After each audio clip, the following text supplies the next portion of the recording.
All right, well, welcome everybody. We are at the top of the hour, so we'll go ahead and jump right in. We'll keep this tight to the 45 minutes we have scheduled. I appreciate everybody joining us live, and for those watching the recording, we will stick to 45 minutes. So, welcome to How to Achieve Time, Location, and Financial Freedom. We do that by market proofing our real estate, or I found in the last couple of weeks, many other businesses are implementing some of these strategies into their businesses. So, just having strategies to help us achieve these freedoms. I'm Mike from Accomplished RE. I'll be your host.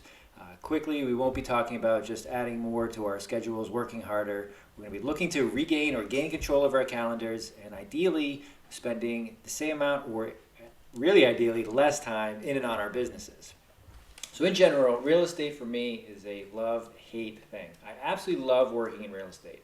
It provides me new challenges every day, new collaborations. Everything I have is from my career in real estate and working in and around properties. What I hate about it is the almost direct correlation so many of our colleagues' businesses see with the market. That if the market's up, they do well. Market's not doing well, they're not doing well.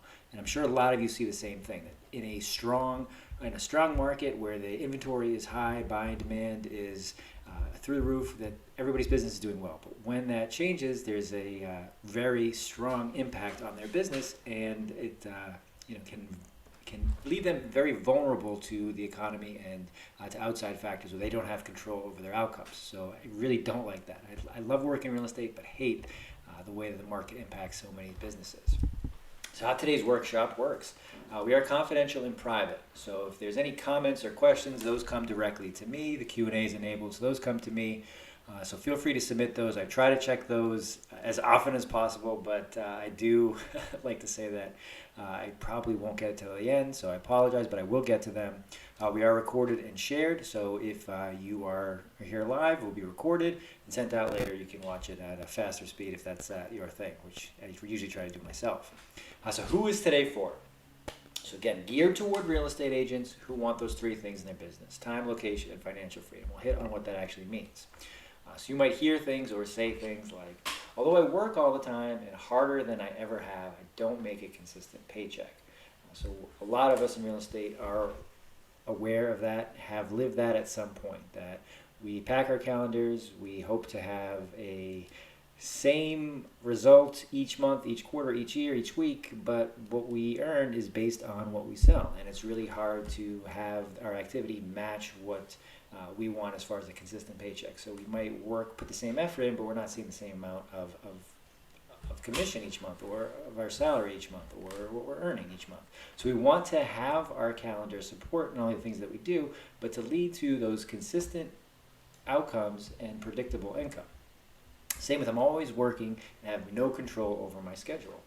That's somebody who feels the need that they've got their phone next to them because they don't know who's calling them at what time, what they're looking for, and they've got to always answer, always be on call. You sit down at dinner with your family, you go to your kids' soccer game, you have a date, you just want to take a night off, but you can't because your business is directly tied to who's calling on the other line. And if you have not set up those parameters, set up systems in place, it's really hard not to answer that phone because talk about the first X, you want to have predictable outcomes. So you can't have that if you don't have a structure in place for when and where your ideal clients are trying to reach you.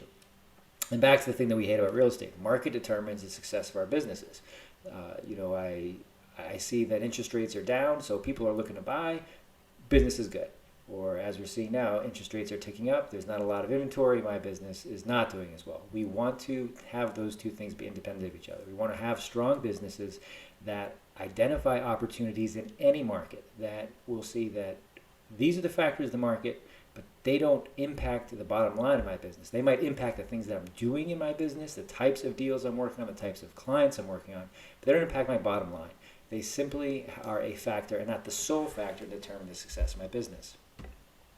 So today's outcomes, we already hit on time, location, financial freedoms a couple times. What does that actually mean? For time, we control our calendars, we work when we want. Some people want to work 6 days a week. Some people want to work 15 hours a day. That's okay, for the most part, if you want. You will burn out at some point if that's your schedule, but if that's how you want to set up your calendar because you want to maximize your returns, you want to get ahead as quickly as possible, great. Others want to work fewer hours, fewer days. How can we get that? Same with location. We got to identify our ideal clients, work with them more often, repeatedly, have them introduce us to more of our ideal clients, and work where we want. That can mean a few different things. That can mean multiple geographies.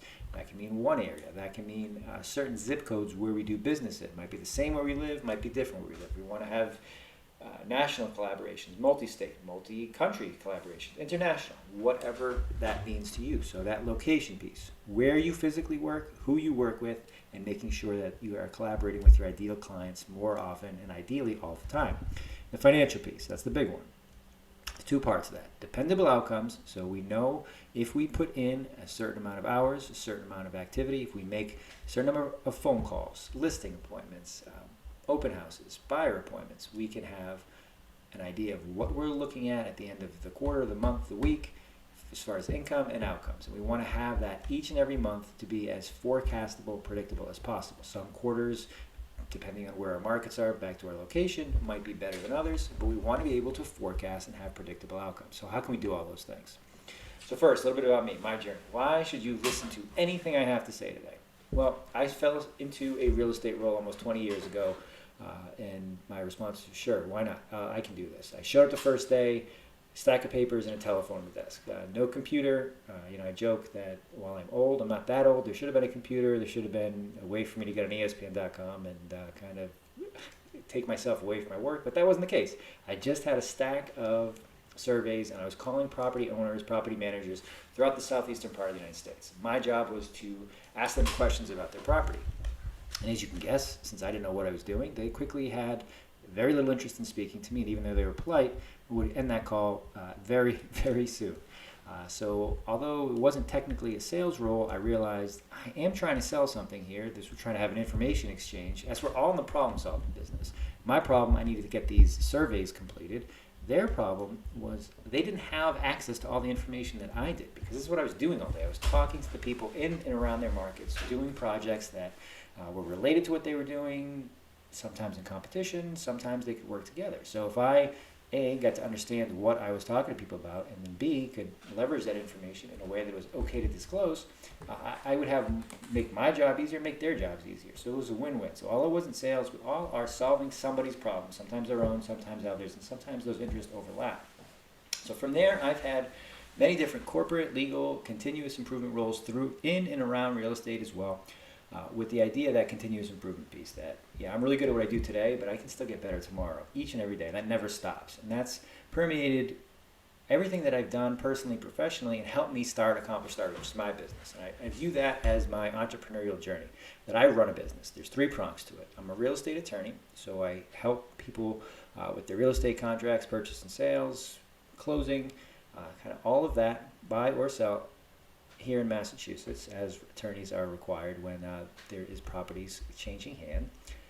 I'm a broker associate with eXp Realty, so again, helping buyers and sellers in the marketing and sales of their home. And then lastly, as I mentioned, Accomplish Starter. That's my baby. That's my coaching, consulting, strategy business, where I work one-on-one with real estate agents to dive into what is stopping their business from getting to the places they want to be. We do a couple things. We identify where they want to go, how can we get them there faster, and then looking at those things that they want to do or where they want to go, why haven't they got it, and removing those obstacles, solving the problems for them. And we do that on a one-on-one basis, because each problem that a business faces, while it's not unique, it is specific to that business. You have to drill down and figure it out. Usually the answer to a lot of the freedom pieces that we talk about is being able to leverage multiple revenue sources. As I reference here, I do a few different things. I pull different levers, if you will. I cultivated and created these different revenue streams. And that's what we need to do in our business to have the time, location, and ideally financial freedom, so we can have a strong, successful business regardless of market, and we dictate the terms of our business. We dictate who our ideal clients are. We work with them more often. So I know you're thinking, it's like, well, that's great. You're an attorney. You obviously have a custom-built way of having multiple business streams, multiple income streams. How can I do that? I can't become an attorney overnight. No, you can't. But there are definitely things that you're doing in your business that you can do more of, less of, or a variation of, that will help bring in different revenue sources based on what factors in your market, what factors your ideal clients are looking for, what problems they're looking to have solved. So our goals for today, quickly, again, those three freedoms. We're going to talk about frameworks that will help get one, two, or all three of them. The market proofing is about increasing profitability. Again, how do we get to the places we want to go to, and removing those pain points, removing those problems, removing those challenges that have stopped us from getting there. For our real estate folks in the audience, I talk about getting off of the transaction treadmill. And what that is a sort of trite, funny way of saying, you just are trying to get a client, you get that client, you get the client from A to Z, from seeing houses to closing, from getting that listing to selling the house. And then once that happens, you try to do it again. You start, I need to get another client. The biggest piece in all of this, in removing the transaction treadmill from our business, is understanding we must be prospecting, converting our prospects, and fulfilling the needs, wants, desires of our clients at all times. All three of those things must be done at the same time, at the same level, throughout the entirety life of our business, or we are going to be on that treadmill. So we need to be attracting people to our business, convincing them to work with us, and then once they do work with us, getting them to their finish line, so fulfilling what they're looking for. Without that, one piece will fall, and our businesses will be subject to swings in the market, and we're never going to achieve those freedoms. So a lot of people I work with are looking for one, if not all three, of growing, scaling, or exiting. Growing, they just want to have a bigger team. Scaling, things are working well where they are. They want it in a different geography, a different office, a different location, a different kind of setup altogether. Or they have gotten to a point where they're ready to remove themselves, sell their business, take a step back, be more managerial, director role. So we look on strategies to get to one or all of those things. We need to look at our businesses as greater than a market. The market has shifted, is going to continue to shift, and will always have cycles. So if you think that you're going to just ride it out and sell real estate when the market is good, that's a possibility, but it's not a long-term successful strategy. We need to think of our business as being market-proof and being have greater resiliency than any of the cycles that we are going to face. First piece of that is realizing that this is not a job. This is our profitable business. Each one of us is a profitable business. Even if we work for a large organization, we're an employee of a large corporation company, we are a profitable business. And that does not mean you're a lone wolf. That does not mean you do what you want. That does not mean you only answer to yourself. That means that if we are part of those larger organizations, larger groups, we still work in a way that we collaborate with folks on our team, our management, other colleagues, peers, clients, so forth. But we need to look at ourselves as a small business, each and every one of us. Otherwise, you'll never achieve any of the freedoms, specifically time and location, because you're always working on somebody else's schedule, somebody else's calendar. 10K consultant story from Brian Tracy. I'll tell this one quickly. Recently listened to one of his books, and in that book was a story about a consultant for power plants. He was the preeminent consultant in the country for nuclear power plants. And there was this large nuclear power plant that was running about 20% capacity. It was losing millions and millions of dollars a day because of the reduced capacity. So they called him in and said, "Can you help us out?" So he flies in, puts on his little white lab coat, walks in, walks around, takes a look. There's just countless systems, moving parts throughout the power plant. He sees where he thinks the problem is, puts an X on a sticky note, sticks the sticky note to the system, tells the guy who runs the entire power plant, "This is what needs to be fixed. I'll send you my bill tomorrow." So the next day he gets a bill, $10,000 from this consultant. So the guy who runs the power plant is happy because his issue is solved and he's no longer running at 25% capacity, but he thinks $10,000 is high because the consultant was only there for around 20 minutes. And he knows he flew in and out, but 10K is high. So he calls the consultant up and says, "Hey, I got your bill. I think it's a little high. Would you mind itemizing for me?" The consultant says, "Sure." So he sends him an itemized bill of $1 for, when he called the consultant, he says, "All you did really was put an X on a Post-it note and stuck it to what needed to be fixed." So he says $1 for drawing that X, $9,999 for knowing where to draw it. And that's the mindset that we need to have, that our clients work with us, not necessarily for the time we're going to spend with them, not necessarily for the one-on-one, the FaceTime. All that might be a piece of it, but it's our expertise. Things that we are giving them that no one else can, that the value is 10, 20, 50x of what actually they're paying.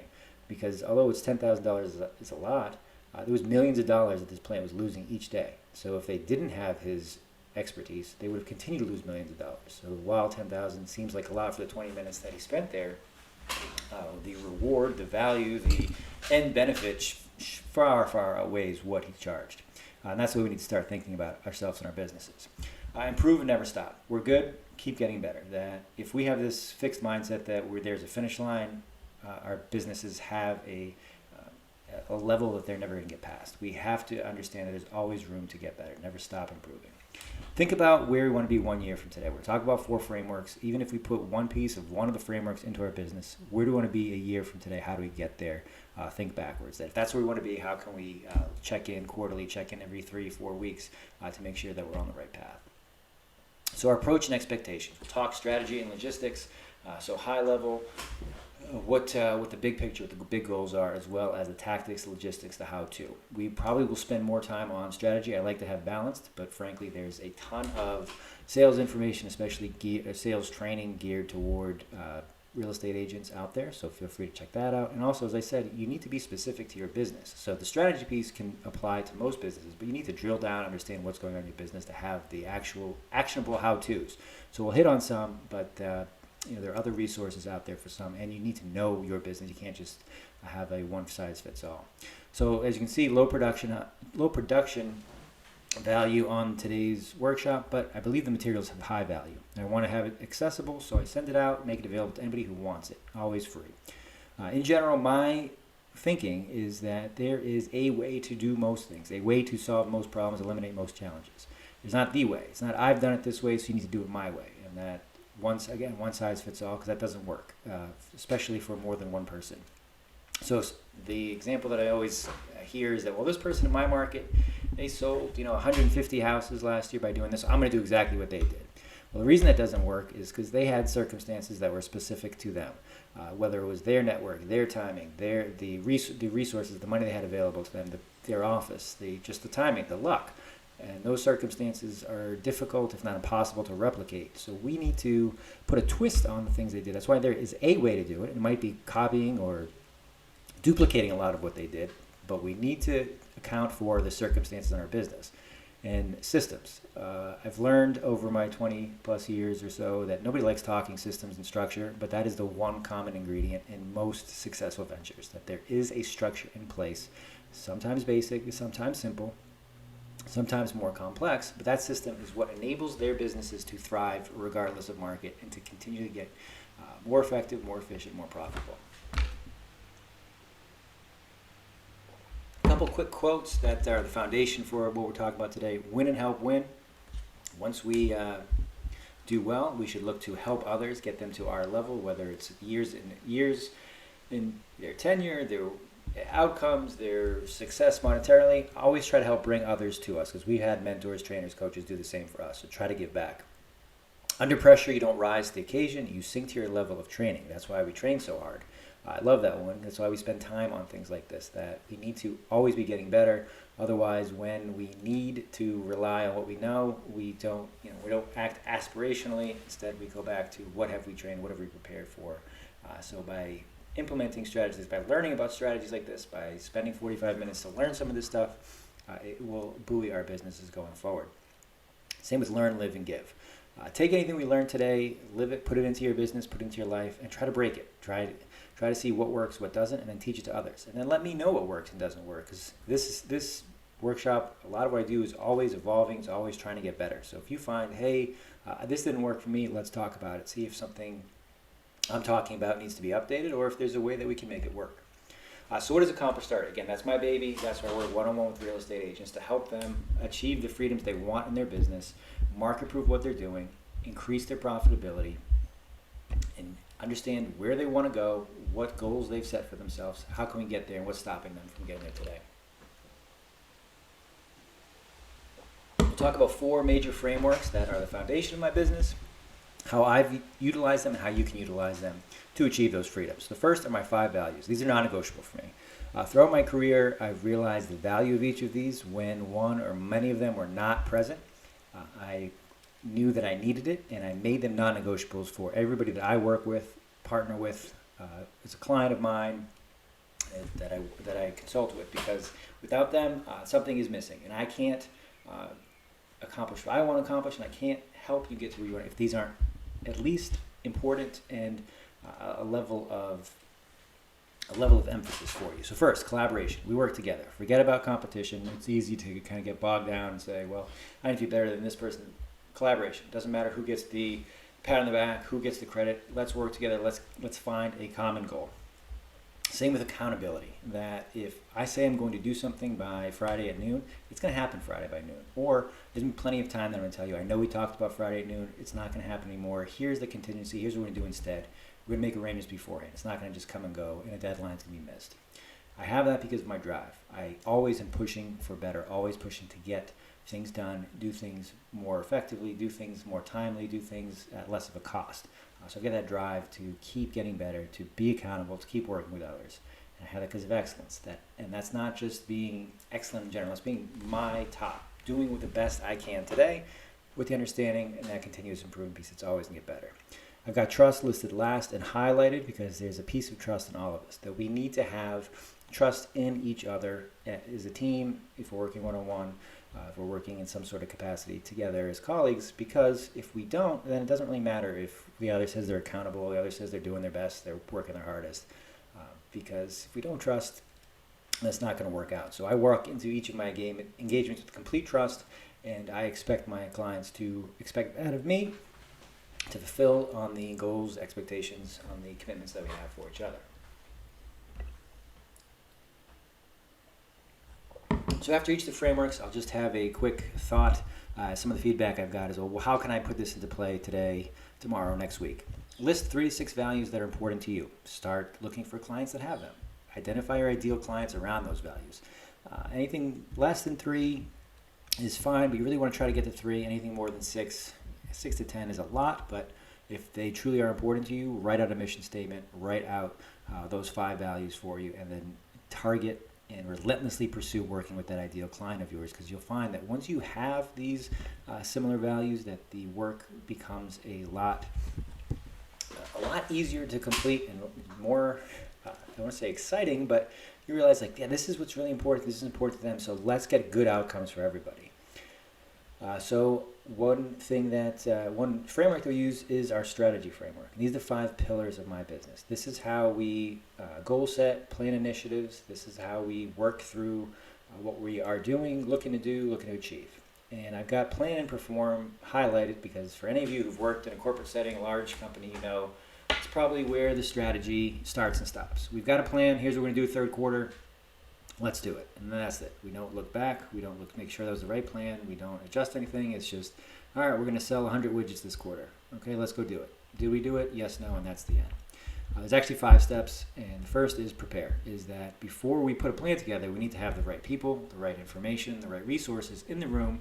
That's not just the top executives, that's everybody who is involved, everybody who should have a say, gets a voice. We look at the past data from last quarter, last year this time, and we have informed decisions and good conversation around where our target should be. So once we prepare, get those resources together, we have an actionable plan. There's not enough time today to get into what is proper planning, but if you've got something that works for you, use it. Again, with the idea that there's probably ways to do that better going forward, but planning, whether it's goal setting or the like, and then perform on that plan. Now, we're going to execute what the plan says, and that when we get new information, we want to go back and revise our plan, or revise the way they're performing.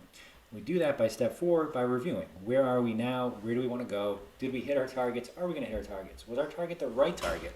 What should we change? And that's changing all the time, real time, before, during, and after. So yeah, we sold those 100 widgets, but we probably could have sold 150 if we had a better execution. Here's what we can do next quarter. Or we sold 100, and we probably should have sold 75, but our plan was so good, and we executed so well, we overshot what the market was dictating. So review where you're going, where you currently are, and if they're leveled and aligned. And if they're not, why not? What can we change? Lastly, remodel and repeat. So while these are 5 numerical steps, you might find that we're going to go back to planning, preparing at any point during, and so they should go in order, but they're going to be revisited at times as well. So once we review our targets, did we get to where we wanted to go? Remodel and then change what's in the plan. We're going to repeat on them, or next quarter, next year, next week, tomorrow. How do we want to differ? What do we want to do the same? What can we make more streamlined? So setting a goal, set a plan, or initiative. And in a conference I was at last week, the idea around goals, a couple different things was floated to me that I really loved. That thinking of a goal as either your aspirational targets, like you're never going to hit this, but that's my goal. I want to make sure that that's where we're aiming, so we aim as high as possible. But here's my commitment. I need to, or I must do this, and this are the minimal things that will get done regardless. So that's my goal, my aspirational. I'm probably not going to hit it. So using the widgets example, I'm going to sell 500 widgets this quarter, but I must make 100 calls a week, and I must sell 150 of them.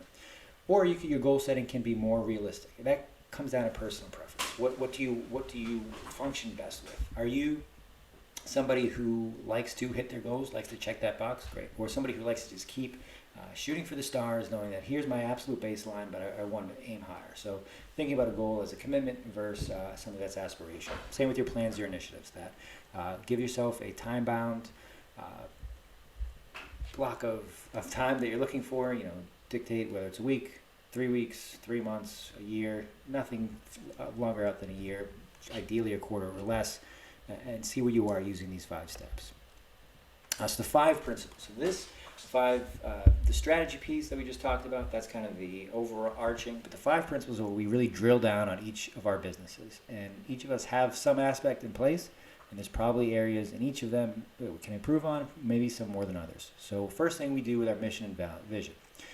So vision, value proposition, ideal clients, whatever you want to kind of put there as what you deliver, what the people that you want to work with. This goes hand in hand with the location freedom piece of the that we talked about. That we want to identify, here's what I do better than anybody else, here's why I'm better, here's why I'm different, here's why I'm special, here's my mission. Mine, work with as many real estate agents one-on-one to achieve those freedoms, time, location, and financial.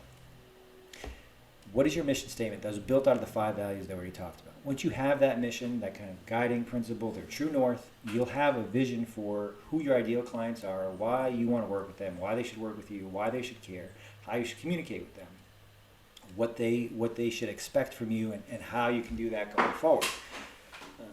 And I've got a line under number 2, organizational alignment, because this is also important. You want to make sure the organization, the brokerage, the team, the company that you're with, whatever your affiliation is that they support the things that are important to you. They communicate to the market the same way that you do. The example I like to give is if you're positioning yourself as a luxury broker in your city, and then your brokerage promotes itself as kind of a budget broker or takes any listings at less money in any neighborhood, any price point, it's going to be tough to communicate that to your clientele, and at the very worst, it's a mixed message. And they're going to say, well, if you're at XYZ brokerage, I just saw their commercial about slashing at 2% commissions, and why are you their luxury person? So you want to make sure that your mission, your vision, your value statement, your ideal clients are aligned with the organization that you're with. And that goes with communications, with marketing, with branding, all of those things. The other example I like to give is just think about when you have to call your health insurance company. You pick up the phone, you call, they ask you for your date of birth, your social, your address. And it's frustrating because they should have all that information, but you give it once. Second person comes in line, they ask you for that and something else. Third person doing it again. It's like, don't any of you guys talk to each other? Why do I have to keep giving you the same information over and over and over? That's what you want to think of as your clients. You want to streamline it. You want to provide them with the information one time or multiple times, but the same information. And likewise, when they give something to you information-wise or attention-wise, you don't want to have to keep asking them to do the same steps over and over, because they'll get frustrated, they'll go somewhere else, they'll get confused, they'll go. There's plenty of options when it comes to real estate agents in most markets. The next 3 I'll go through a little more quickly. Effective ROI. This is return on investment. We look at 3 areas: your time, your energy, and your money. Time and money, fairly straightforward. How much are you spending as far as hours, as far as dollars? What's your return? What can you tie to them?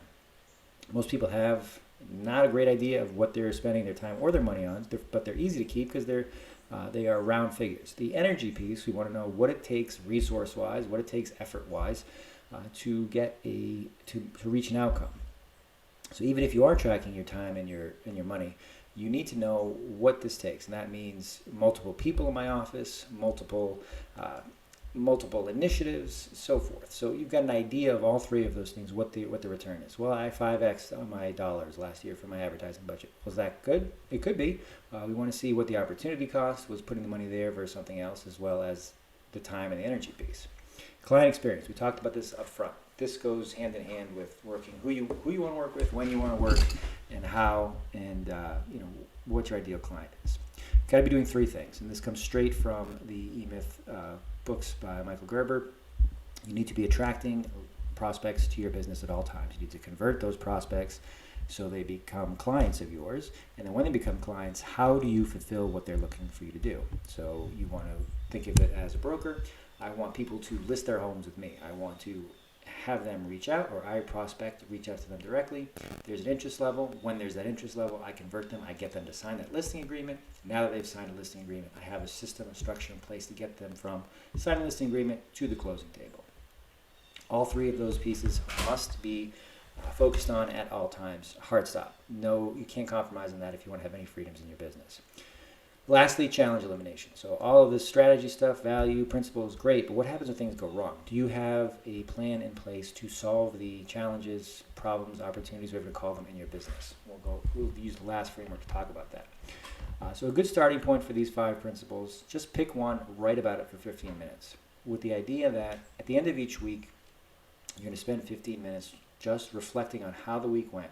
Perhaps these 5 categories, perhaps 2 or 3, whatever is relevant for you, so that you can focus on things that went well, pushing them forward. Things that didn't go well, you can focus on eliminating them or minimizing them going forward. And then you can start building on each month's success and making things, again, more effective so you can get to where you want to go and removing those barriers or obstacles in your business. So lastly, solving problems is our last framework, removing obstacles, removing challenges from our business. I've got situation and solution highlighted because that's the 2 that, again, are most common. I've got a problem. Here's what I can do to fix it, A and B. And that's only 2 out of the 5 steps, 40%. There's actually 5 steps that we need to be cognizant of. Some we'll spend more time on, ideally, usually the situation and solution. But there's 5 things that we need to think about before we do that. So first, situation. What's wrong? How can we be sure? I'll tell a quick story here to make sure that we're on time. Situation. I was hosting an open house. There was water on the floor in an upstairs bathroom, getting ready to host the people to come in, potential buyers, and I realized water on the floor in the bathroom. I run to the kitchen, grab some paper towels, clean up the water on the floor, throw them all away, put them back in the garage. We're good, right? No, because the second couple, I think, they walk through the house, they see the water and was like, what's wrong here? So my problem wasn't actually the floor was wet. It was that the floor was wet because there was a leaky pipe. So the reason was the leaking pipe, not that it was just water on the floor. So I didn't actually fix the problem or the situation I had. I just addressed a symptom or a part of the problem. My target should have been to fix the pipe, not to clean up the water. My solution, instead of grabbing paper towels and towels, I should have called a plumber or a professional. Because anybody who knows me knows I'm not fixing anything when it comes to handiwork, because I'm terrible at all those things. And then my aftermath. What didn't I plan for? What are my unintended consequences? Using my little example, I now have a plumber's bill to pay. Who's going to pay for that? I've got a plumber during my open house. Is that going to detract from what I was looking to accomplish during an open house? So just a very basic example for 5 steps for problem solving. You're probably going to spend more time on any one of these 5 steps depending on what the problem is. But the big thing that you want to take away is just understand why something is happening, what the actual situation, the root cause behind it is, solve for that, not just the symptom, as I did, cleaning up the water. And then make sure that we've got the right target with our solution in place. And then if it's not, when we look back at the aftermath, is there something that we could change with our solution? Is there something that we can do a little bit differently? Or if we've created a different problem, a new problem, an unintended consequence, how can we now address that? So same, if you want to put this into place, think about what is holding you back from reaching your goal this quarter, this year, this past year. What's this? Define the problem. It's not, a lot of times say, well, I didn't get enough listings. Well, why not? I didn't get enough listings because I didn't make enough calls. Why not? Well, I didn't get enough listings because I didn't make enough calls because I don't like being on the phone. Okay, now we're starting to get somewhere. How can we address that situation? So ask why as many times as necessary to really dictate or define the situation, and then we can dictate the solution by understanding what's actually happening. So those are the 4 frameworks that are the root of my business. They are at the front and center of all of my engagements. My clients are aligned with me when it comes to values, and the frameworks will be put in place to help them get to where they want to go. So you might be thinking, well, this is cool, but it's not for me. I know someone who might. Great. Share this video out. Share this out. Feel free to contact me. I'm happy to go into more depth, answer any questions, or if you think some of this is wrong, I love talking about stuff like that. You might be thinking, this is great, but not right now. No problem. We're here. If you want to collaborate down the line, whenever you're ready, we're ready. But not right now because you're too busy. You're always going to be too busy, so not a good enough excuse. As we talked about, you know, think this is good, but this can't help me because I'm the best in my market, or I'm doing well and I don't need to get better. Well, if you think like that, you're probably right. There's no room for improvement. Conversely, if you think I'm doing really well, but I could probably put some of these things into my business or something similar, because there is room for improvement, you'll always be able to make improvements. Either more efficiencies, get more done, hit more targets, do things more quickly, less of a cost, so forth. So again, how does this look? One-on-one engagements with real estate agents directly. I have plenty of workshops like this, got scorecards, assessments, other resources, some complimentary digital course as well. The last thing I want to talk about today is some agents I partner with at eXp Realty, which has been an amazing opportunity for me to put all of the different things I do in real estate under one umbrella. So I'll just kind of use the last 10 minutes that we have or so here today to kind of go over that. If you're interested in what's next with me, check out the QR code, scan it, take a picture. This link will also take you there for a suite of resources to have some more information on the stuff that we talked about today. I'll send out the video as well. And like I said, I want to get into my partnership with eXp, which has been, for lack of a better word, game-changing for me. I've affiliated with the organization, they're Game Changers in Real Estate B School, which I won't get into the weeds, but it's given me the opportunity to reach so many more people, to talk to more folks about what I do, how I can improve their businesses. And I'm able to do that with the partnership I have with the amazing Stacy Peterson. I've got highlighted here the podcast that I was listening to of hers after we had kind of just swapped messages on social media. I listened to it. I was driving my car. She's asked a question about how she solves the problems of her clients. And of course, like anybody driving alone, I just blurt out the answer to myself like a weirdo. And Stacy then gives a much more eloquent version of the same thing I had blurted out seconds before. So I knew I need to connect this person. And it's been, like I said, unbelievable for me to work with so many collaborative people in real estate, knowledgeable, who know what they're doing, who are constantly getting better. Stacy's my partner with eXp. I cannot ask for a more beneficial partnership. Her experience involves production, coaching, management, all of the things. She sold her business for an amazing valuation, and I just absolutely love working with her. So I'll just jump into a quick 9-minute video here for some more background. Then I can give it 9 minutes, so if this is of interest, feel free to check it out. I'll come back on with the QR code at the end.